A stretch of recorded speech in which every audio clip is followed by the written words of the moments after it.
The motorcycle industry is collapsing faster than anyone expected. Thousands of unsold bikes are piling up in dealerships. Prices are plummeting, financing is getting harder to secure, and manufacturers are cutting production at an alarming rate. So what went wrong? Why are some brands on the brink of failure while others are thriving? And most importantly, what does this mean for you and the industry? Let's dive in. What's happening? The motorcycle industry is facing a collapse unlike anything we have seen in decades. What was once a thriving industry filled with passionate riders is now crumbling under the weight of unsold inventory, unaffordable financing, and manufacturers who overestimated demand while ignoring warning signs. At the heart of the crisis is a perfect storm of high prices, rising interest rates, and declining demand. Over the last 5 years, motorcycle prices have skyrocketed. A bike that might have cost $15,000 in 2019 is now pushing $22,000 or more, thanks to inflation, supply chain disruptions, and manufacturers continuously pushing premium pricing strategies. Brands like Harley Davidson, Indian, and even Honda have all priced their flagship models out of reach for the average buyer. Then there is the financing nightmare. In past years, financing a motorcycle was relatively affordable, with interest rates as low as 3% to 5%. But today, motorcycle loan rates have tripled, reaching 9%, 10%, or even higher. For those with less than perfect credit, the rates can be as high as 15% to 18%, making financing a new motorcycle an expensive trap rather than an option. The biggest issue? Demand is shrinking. With high prices and rising interest rates, more riders are holding on to their bikes longer, refusing to take on new loans or pay inflated prices for motorcycles that offer little improvement over previous models. Even younger riders who traditionally fueled the entry-level segment are turning away from motorcycles altogether, opting for alternative transportation or waiting for prices to drop. This crash is shaping up to be worse than 2008 when financial instability forced riders to delay purchases. Back then, motorcycle prices were still relatively low and interest rates were manageable. Now even seasoned riders with stable incomes are choosing to wait, knowing that the industry is sitting on a ticking time bomb of unsold inventory and inevitable price reductions. But the worst part? Dealerships are drowning in unsold inventory. Dealerships in crisis. Across the country, dealerships are in a state of panic. Many showroom floors are packed with unsold motorcycles, some sitting there for over 200 days or more, collecting dust as buyers continue to walk away. The sight of rows of brand new Harley Davidsons, Yamahas, and BMWs that no one is buying is a warning sign that the industry is in deep trouble. One of the biggest problems facing dealerships right now is high flooring costs. Dealerships do not own the bikes on their showroom floors outright. Instead, they finance them through floor plan loans, which means they pay interest on unsold inventory every single month. The longer a bike sits unsold, the more money the dealership loses. With record-breaking unsold inventory, many dealerships are drowning in debt, unable to move bikes fast enough to cover their costs. To combat this, dealerships are slashing prices and offering aggressive promotions. Some brands, including Harley Davidson and Yamaha, have cut up to $5,000 off MSRP, while others are offering 0% financing for up to 36 months just to move inventory. But even these discounts are not working. Buyers still are not biting, knowing that prices are likely to drop even further as dealerships get more desperate. Smaller dealerships, the backbone of the industry for decades, are quietly shutting down. Unlike large corporate-owned chains, independent dealerships rely on consistent sales to stay afloat. But with sales drying up and overhead costs rising, many are being forced to liquidate inventory and close their doors for good. For dealerships that do survive, the pressure is mounting. Many are hesitant to take in trade-ins because the used market is also crashing, meaning they are stuck with bikes that are worth far less than they were a year ago. This further limits their ability to make deals with customers, creating a vicious cycle that is making the crash even worse. And it is not just dealers, manufacturers are scaling back too. The supply chain disaster. With dealerships failing to move inventory, motorcycle manufacturers are being forced to take drastic action. Brands that once dominated the market, including Harley Davidson, Honda, and BMW, are cutting production, laying off workers, and freezing research and development budgets. Harley Davidson, for example, announced a 25% cut in production, scaling back factory operations to match lower demand. Indian Motorcycles is following a similar strategy, hoping that restricting supply will prevent prices from crashing even further. But these cuts come at a heavy cost, leading to factory shutdowns, job losses, and an overall decline in industry stability. Even major Japanese manufacturers like Honda, Yamaha, and Suzuki are feeling the pressure. Honda has already laid off workers in some of its overseas production plants, and BMW Motorrad has reduced its output by 25% compared to previous years. The global supply chain crisis has only made matters worse. Rising costs of raw materials, international tariffs, and increased shipping expenses have pushed motorcycle prices to record highs, making them even less appealing to consumers. Manufacturers tried to justify these price hikes, believing that demand would stay strong, but now they are stuck with expensive bikes that no one wants to buy. And as budgets tighten, R&D spending is being slashed, meaning fewer new models, fewer innovations, and a slowing of technological advancement in the industry. This will have long-term consequences, as brands that fail to innovate risk losing even more customers. But even if you want a bike, financing one is becoming impossible. The interest rate nightmare. Motorcycle loan interest rates have tripled since 2019. With many banks now charging 9% or more on new motorcycle loans. For used motorcycles, the rates are even higher, often reaching 11% to 15%. This means that a buyer looking at a $30,000 Harley Davidson Road Glide could end up paying over $40,000 by the time the loan is paid off. And if you have less than perfect credit, forget about it. Loan approvals are at a record low, with banks rejecting 1 in 5 motorcycle loan applications. Lenders are more cautious than ever, fearing that borrowers will default as economic conditions worsen. Insurance costs have also spiked, adding yet another financial burden to motorcycle ownership. Motorcycle insurance premiums have doubled in some states, making it even harder for riders to justify a purchase. When you combine high interest rates, expensive insurance, and skyrocketing bike prices, it is no surprise that many potential buyers are walking away altogether. And that is leading to a record-breaking wave of repossessions. Repossessions are surging. The motorcycle repossession crisis is unfolding at an alarming rate. Over the past year, repos have surged by 28%, marking the largest spike since the 2008 financial crisis. Riders across the country are walking away from their bikes, unable to keep up with soaring loan payments, increasing insurance costs, and a worsening economic climate. For many motorcycle buyers, what seemed like an exciting purchase has turned into a financial burden. The combination of inflated motorcycle prices, skyrocketing loan interest rates, and rising living expenses has made it impossible for some to keep up with monthly payments. As a result, lenders are seizing motorcycles at an unprecedented pace, often faster than dealerships can resell them. This rapid repossession cycle is creating a vicious loop that is dragging the entire motorcycle market down. As more repossessed bikes flood the market, resale values plummet, leaving current owners stuck with loans that exceed the value of their motorcycles. The result? Fewer trade-ins, fewer new bike sales, and an industry struggling to stay afloat. And that's why used bike prices are crashing at a historic rate. Used motorcycle prices are plummeting. With thousands of repossessed motorcycles hitting the used market, prices are falling fast. Trade-in values have dropped by 35%, leaving many owners with loans that far exceed their motorcycle's resale price.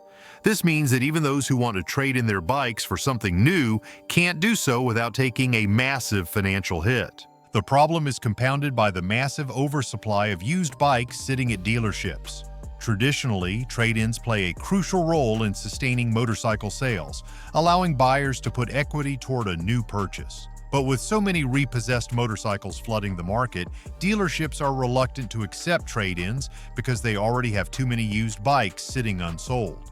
This oversupply is killing demand for new models. Potential buyers who might have considered purchasing a brand new motorcycle are now turning to the used market instead, where they can get a nearly new bike for thousands less. As a result, dealerships are finding it nearly impossible to move new inventory, leading to even more aggressive price cuts and desperate financing offers. Yet, despite used prices crashing, new motorcycles remain overpriced, keeping many buyers on the sidelines. But while used prices are plummeting, new motorcycle prices are still shockingly high. The price bubble has burst. The motorcycle price bubble that manufacturers inflated over the past 5 years has officially burst. Since 2020, the cost of new motorcycles has skyrocketed by over 40%, making it increasingly difficult for the average buyer to afford one. Harley Davidson and Indian motorcycles have led the pricing disaster, with many of their flagship models exceeding $30,000. A Harley Davidson Street Glide that cost around $22,000 in 2019 now costs closer to $35,000. Even entry-level models like the Harley Nightster and Indian Scout, once accessible options for new riders, have become nearly $15,000 or more. Manufacturers misread consumer demand, assuming that riders would continue paying inflated prices indefinitely.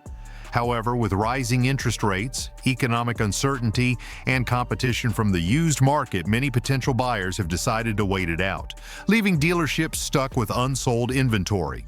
The result? Massive production slowdowns, factory layoffs, and desperate price cuts. But for many manufacturers, it's already too late. They overproduced, overcharged, and now can't sell their own bikes. And this pricing disaster is hitting electric motorcycles even harder. The electric motorcycle fantasy is over. For years, manufacturers have pushed electric motorcycles as the future of the industry. Yet, despite all the hype, sales numbers tell a different story. Electric motorcycle brands like Zero, Harley Davidson's Livewire, and Energica are sitting on massive amounts of unsold inventory, struggling to find buyers willing to make the switch. The biggest issue? Price. Electric motorcycles remain far too expensive for the average rider. A Livewire 1 costs over $22,000, nearly the same price as a fully loaded gas-powered touring bike. Meanwhile, Zero's premium models hover around $20,000, making them unattainable for most buyers. But cost isn't the only issue. Range anxiety continues to plague electric motorcycles. Unlike gas-powered bikes, which can be refueled in minutes, electric motorcycles still suffer from limited range and long charging times. Riders who enjoy long-distance cruising find electric bikes impractical, especially with the lack of a widespread charging infrastructure. Even with government incentives and tax credits, electric motorcycles aren't selling at the levels manufacturers hoped for. Many buyers remain skeptical about battery longevity, expensive replacement costs, and uncertain resale value. As a result, dealerships are now overloaded with unsold electric motorcycles, forcing manufacturers to slash production and reconsider their long-term strategies. The electric motorcycle dream is collapsing, leaving brands like Zero and Livewire in a vulnerable position. Without dramatic price cuts, better technology, and improved charging networks, EV motorcycles may remain a niche market rather than the industry-changing revolution many predicted. But the biggest red flag for the motorcycle industry? The specific models that dealers just can't sell. The 8 worst-selling motorcycles of 2025. The motorcycle market crash of 2025 has left many models gathering dust in showrooms, and data shows that certain bikes are simply not selling. Whether due to overpriced tags, underwhelming performance, or failed marketing strategies, even some of the most recognized brands are struggling to move inventory. One of the biggest disappointments is the Harley Davidson Livewire, the company's ambitious attempt at an electric motorcycle. With a price tag exceeding $22,000, limited range, and long recharge times, the Livewire has failed to connect with Harley's traditional audience while also failing to attract younger riders looking for affordability and practicality. Dealerships are reporting that these models have market day supplies exceeding 280 days, meaning that at current sales rates, it would take almost a full year to clear out existing stock. Another major flop is the Indian Challenger Dark Horse, a premium cruiser priced at nearly $28,000. Despite its aggressive styling and modern tech, it is struggling to compete with Harley Davidson's Road Glide Special, which offers similar features at a comparable price. Riders are either looking for more budget-friendly alternatives or opting for used models instead of committing to the massive price tag of a new cruiser. Sport bikes are also taking a hit. The Kawasaki Ninja H2 SXSE, a $27,500 supercharged powerhouse, is proving too niche and expensive for the average sport bike enthusiast. While it boasts cutting-edge technology, the high insurance costs and complex maintenance requirements make it a tough sell compared to more practical sport touring options like the BMW S1000 XR.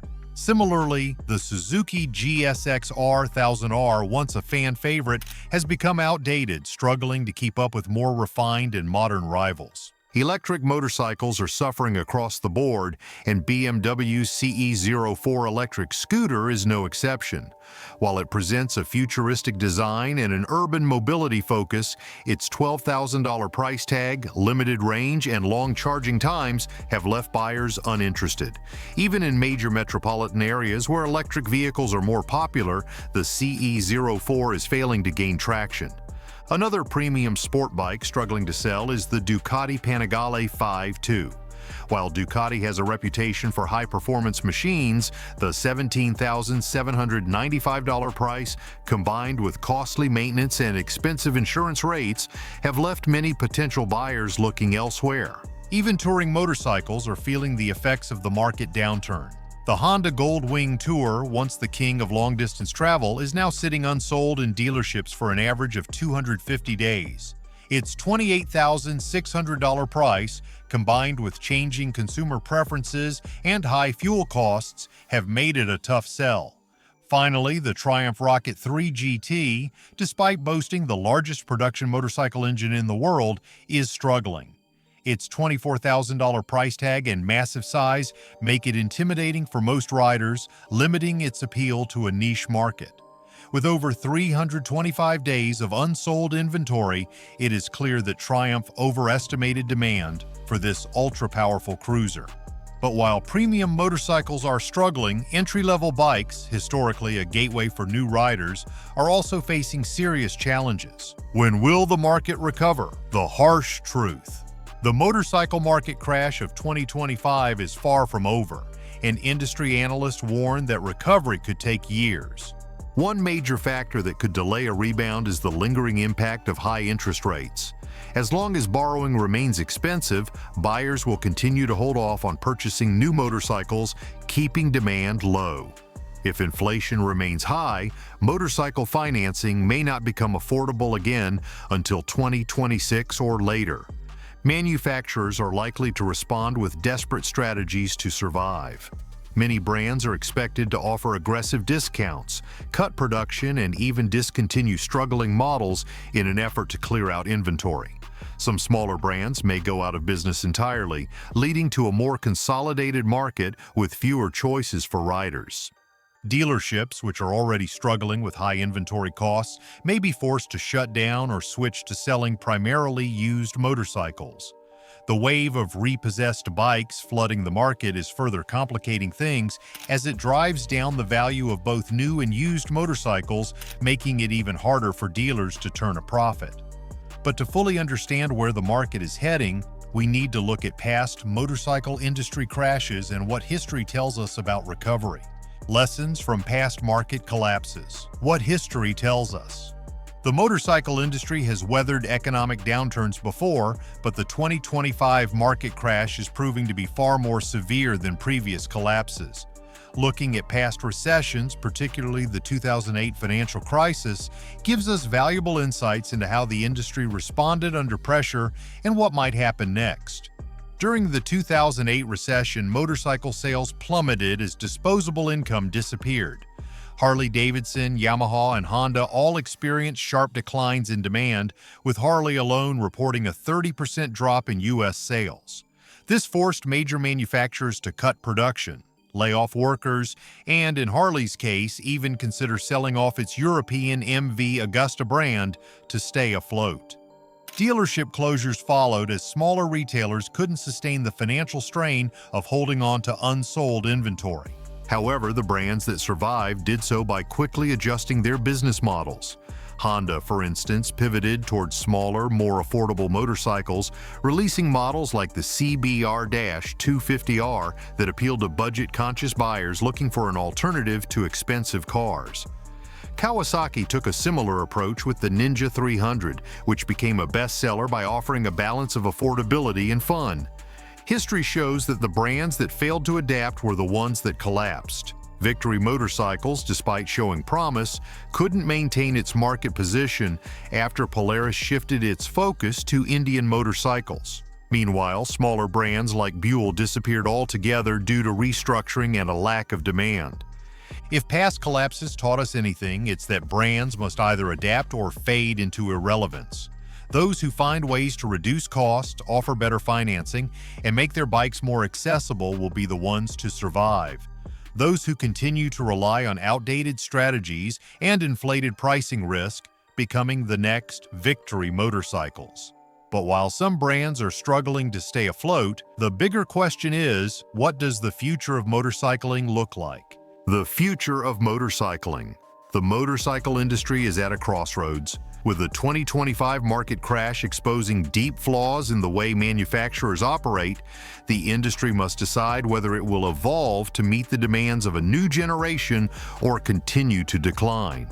Electric motorcycles were once hailed as the future of the industry, but their adoption has been far slower than expected.